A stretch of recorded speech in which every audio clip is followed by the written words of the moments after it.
let's talk about the luggage carrying capacity of this motorcycle. I'll just stop and talk about that. Yesterday I tried to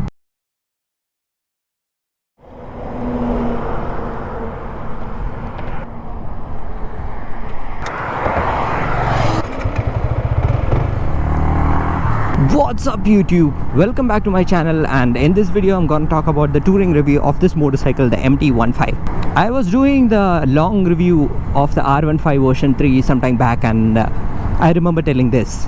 The best ever combination would have been the same engine running on an FZ25, okay? And you know something, Yamaha had made my wish come true, and let's see if this motorcycle truly cope up to be a tourer or not. So just to give you an introduction, I generally do touring and I love to tour on sports motorcycle as well as street motorcycles like this. So in this video I'm going to talk about few things which actually you need when you go for long tours. So let's get into this review. So first of all, I need to tell that this comes with the same engine of R15 version 3. I'm pretty much happy with the engine's capacity that it can actually cruise at a speed of 90 to 110 easily. I'll show you that. So to have a good tourer, you should have a good cruise speed also. So this 90 km/h is a very comfortable speed according to this engine, and you could push a little bit harder and you can even go in 100, which is again comfortable. And now it is almost 110 and I'm facing too much of wind blast now. So until 110 km/h I don't face much of a wind blast issue. So in that manner, this has a very good cruising speed when you look from a 150cc point of view. The engine is actually stress-free. You can even push it to 120 or 125, no problem. It doesn't have that much of a top end of an R15 version 3, but still I believe that if you're looking forward for a tourer, then possibly you need a cruise speed of somewhere in 90 to 110. And the refinement is actually top-notch. I have to say that it's a Yamaha engine, so it's like in this speed, like 90 to 110, you don't face much of an issue on the vibrations. So there are no vibrations on the handlebar, foot peg or the seat. When you really push it to 120, you'll start getting the vibration on the foot peg first, and then slightly onto the handbar, and at a very later stage to the seat. So on the vibration part also, it is good that you can tour long distance without much brakes. And I was getting a mileage of around 35 to 38. The company claimed mileage is 35 to 45, but still I was getting somewhere from 35 to 38, because my riding style is like that. I don't ride it like this in 70s all the time. I almost like rip it around in the highway. So yeah, it's understandable that it has a decent mileage, or I should say that it has below average mileage. I'm sorry for that. So to talk about the ergonomics, the handlebar is like very close to the rider. You can see that I'm sitting like this, just hold on to the handlebar, and still I have some more action to reach out for a more farther handlebar. So in that sense, this handlebar is actually a little bit closer. You feel the handlebar is more closer to your chest if you are a short guy. And for a tall person, the handlebar could be a little bit annoying. The reason is because I gave this motorcycle to one of my friends. He's actually tall, and what happened is that he was telling that it almost feels like riding a cycle, because he's feeling that the handlebar is over here. So tall guys have to look for that. And also the foot peg is actually on a very relaxed posture.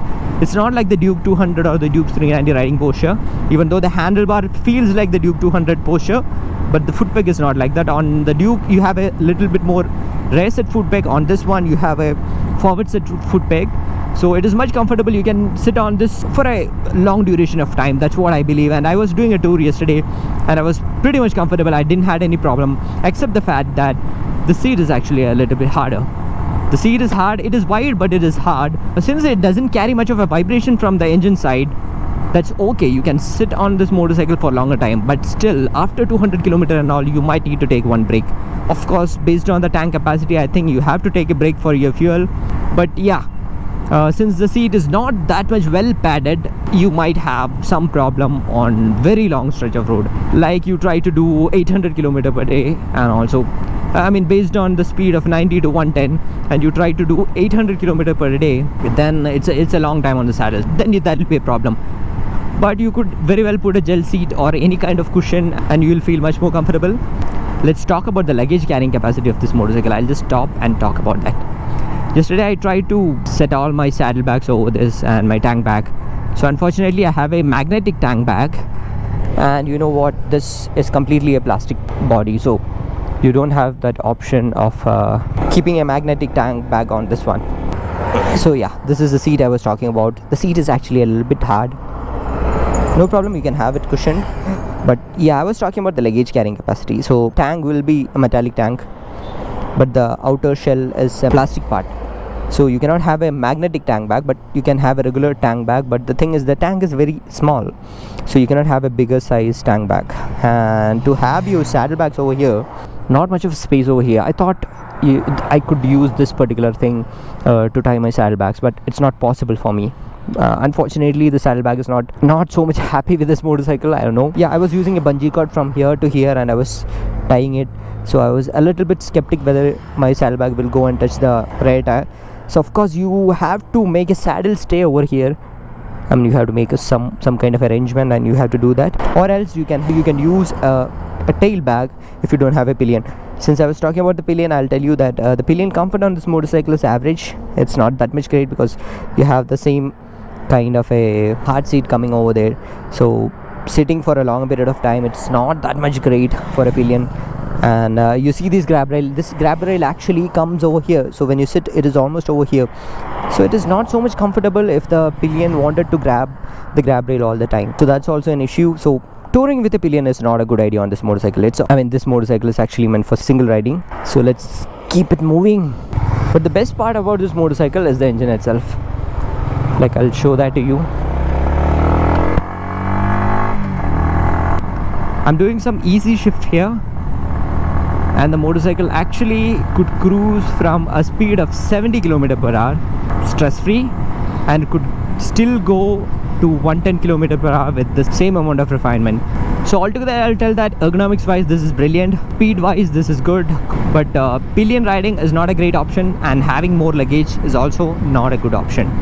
So that's my feel on this motorcycle, the MT-15. So if you have any doubts on this motorcycle, do let me know in the comment section. And I hope you like this video, and as always, show some love in the form of likes and comments. See you in the next video. Until then, bye bye.